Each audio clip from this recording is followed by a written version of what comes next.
Assalamualaikum warahmatullahi wabarakatuh. Salam sejahtera bagi kita semua, Bapak Ibu sekalian serta para pemirsa yang berbahagia.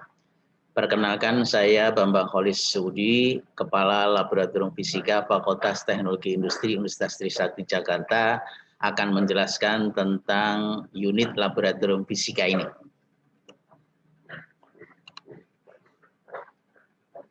Struktur organisasi laboratorium fisika itu dikepalai oleh Saudara Dr. Andes Bambang Kholis MSc, kemudian koordinator praktikumnya adalah Saudari Insinyur Harumi Yuniarti MSc IPM, kemudian kepala praktikumnya adalah Saudara Dr. Andes Muhammad Najih MSc, kemudian dibantu dengan seorang teknisi atau laboran yaitu Saudari Beni Wahyuni SSI, dan dibantu dengan tenaga administrasi Saudara Hedi Sulistyo.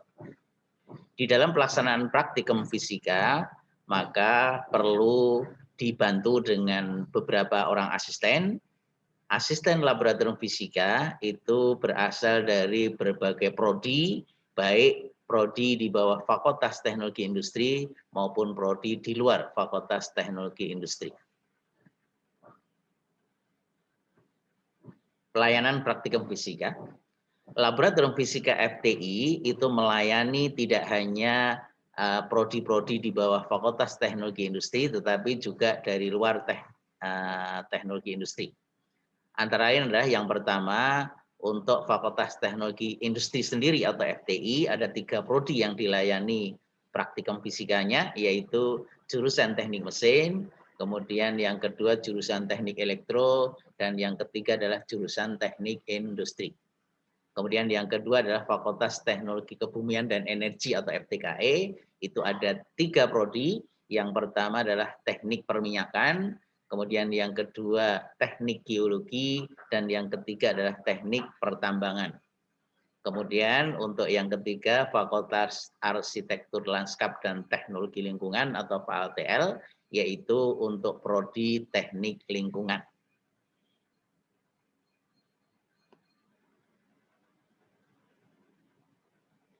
Fasilitas atau ruangan-ruangan yang dimiliki oleh laboratorium fisika itu dapat dijelaskan sebagai berikut. Jadi laboratorium fisika itu mempunyai 2 ruang kelas untuk pertemuan baik kuliah maupun responsi. Ruangan yang pertama ini adalah ruang kelas yang didesain hanya untuk pertemuan kuliah, responsi, rapat, kemudian pertemuan dengan asisten. Kemudian ruangan yang kedua adalah ruang yang serbaguna, yaitu di samping untuk kuliah atau responsi, maka ruangan ini bisa juga digunakan sebagai ruang untuk pelaksanaan praktikum. Nah, gambaran di sini adalah ruangan yang bisa dipakai untuk multifungsi tadi. Kemudian ada ruang sekretariat. Ini yang melayani mahasiswa pada saat pendaftaran praktikum, juga melayani para mahasiswa sebelum pelaksanaan praktikum ketika praktikumnya dilakukan di laboratorium. Kemudian ada 1 ruang untuk pimpinan, ini ada ruang untuk kepala laboratorium, kemudian ruang untuk koordinator laboratorium, dan ruang untuk kepala praktikum. Kemudian kalau kita lihat dari bagian kiri bawah, ini adalah ruang utama praktikum, itu dipakai untuk kegiatan praktikum para mahasiswa, juga sebelum praktikum mahasiswa itu para asisten juga melakukan upgrading untuk persiapan sebelum mereka menjelaskan kepada para praktikan. Nah, kemudian ada 1 ruang yaitu bengkel laboratorium, digunakan untuk ruang kalau ada peralatan yang rusak, maka diperbaiki pada ruangan ini.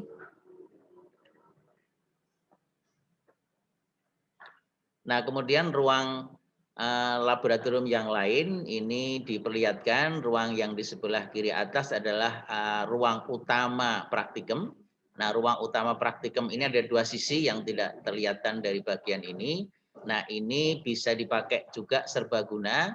Pada saat praktikum itu dipakai untuk pelaksanaan praktikum, tetapi pada saat ujian praktikum atau ujian tengah semester praktikum maka ruangan ini bisa digunakan untuk pelaksanaan ujian praktikum karena 2 ruang untuk kuliah atau responsi itu tidak mencukupi mengingat jumlah mahasiswa yang cukup banyak. Nah, kemudian di sebelah kanan ini diperlihatkan asisten lagi upgrading untuk pendalaman materi praktikum sebelum mereka bertugas untuk menjelaskan kepada para mahasiswa. Nah, kemudian dalam hal pelaksanaan praktikum yang belum bisa dilakukan di laboratorium, tapi harus dilakukan secara daring pada kondisi COVID-19 sekarang ini, maka laboratorium fisika menyiapkan yaitu untuk foto-foto peralatan yang akan digunakan dalam praktikum daring, kemudian juga pembuatan video pendek yang menjelaskan tentang tujuan percobaan, kemudian dijelaskan dengan penjelasan rinci peralatan-peralatan yang akan digunakan yang dijelaskan semua itu untuk pelaksanaan praktikum daring. Nah, berikut ini digambarkan pelaksanaan praktikum kalau dilakukan secara normal, yaitu ketika dilaksanakan di ruang laboratorium fisika. Gambar kiri atas ini menggambarkan para mahasiswa-mahasiswi yang sedang melakukan persiapan sebelum mereka melakukan praktikum. Kemudian yang di sebelah kanan ini adalah para mahasiswa yang melakukan praktikum untuk percobaan tara kalor mekanik. Kemudian yang di sebelah kanan bawah ini para mahasiswa yang sedang melakukan percobaan kekentalan zat cair. Kemudian di sebelah kiri bawah adalah para mahasiswa yang melakukan praktikum bidang listrik, yaitu untuk judul karakteristik lampu pijar.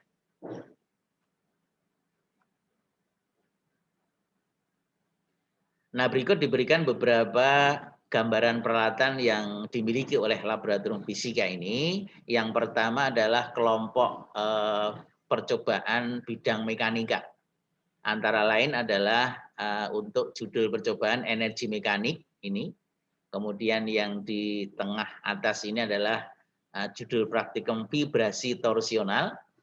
Kemudian yang di sebelah kanan atas adalah untuk percobaan rapat massa zat cair. Kemudian di bawahnya adalah percobaan untuk tegangan permukaan. Kemudian yang di bagian tengah kanan ini adalah percobaan koefisien gesek. Di sebelah kirinya adalah percobaan untuk modulus elastisitas. Kemudian di bagian bawah tengah adalah percobaan kekentalan zat cair. Nah, di sebelah kanan bawah adalah praktikum dengan judul tumbukan dan gerak parabola. Kemudian di sebelah kiri bawah adalah praktikum dengan judul modulus shape. Nah, ini adalah beberapa peralatan yang dimiliki oleh fisika untuk bidang mekanika. Nah, berikutnya adalah peralatan praktikum untuk bidang termofisika. Nah, di sebelah kiri itu adalah kalorimetri. Kemudian di sebelah kanan adalah muai panjang batang logam. Kemudian di sebelah kiri bawah adalah peragaan praktikum terkait dengan radiasi atau radiasi lampu. Kemudian di bagian tengah bawah adalah tara kalor mekanik. Kemudian di sebelah kanan bawah adalah muai panjang batang logam. Ya, sama dengan yang di atas, hanya bedanya kalau ini untuk mengukur suhunya menggunakan hambatan ohmmeter yang dikonversi ke suhu, tapi kalau yang di atas ini adalah untuk mengukur suhunya itu menggunakan termometer digital. Nah, berikutnya adalah peralatan praktikum untuk bidang listrik. Itu ada kapasitor plas sejajar di sebelah kiri bawah, kemudian yang di sebelah kanan itu adalah jembatan Wheatstone. Kemudian yang di sebelah kanan bawah adalah tara kalor listrik. Kemudian di sebelah kiri bawah adalah karakteristik lampu pijar. Ini beberapa contoh untuk peralatan praktikum bidang listrik. Kemudian untuk peralatan praktikum bidang magnet dan gelombang bunyi di sebelah kiri atas ini adalah medan magnet kawat loop. Kemudian di sebelah kanan atas adalah medan magnet kawat lurus. Kemudian di sebelah kanan bawah adalah gelombang bunyi untuk percobaan sonometer, kemudian di sebelah kiri bawah adalah gelombang bunyi untuk percobaan resonansi suara.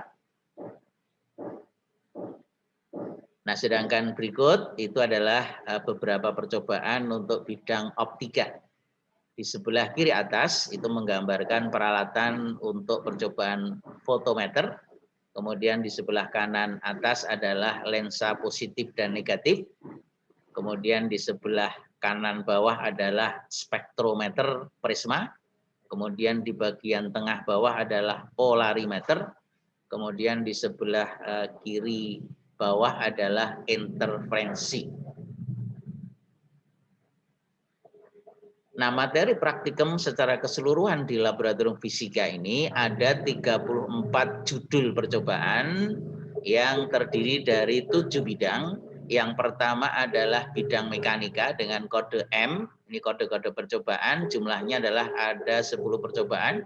Kemudian bidang termofisika itu dengan kode P ada 4 percobaan. Kemudian gelombang bunyi dengan kode B itu ada 5 percobaan.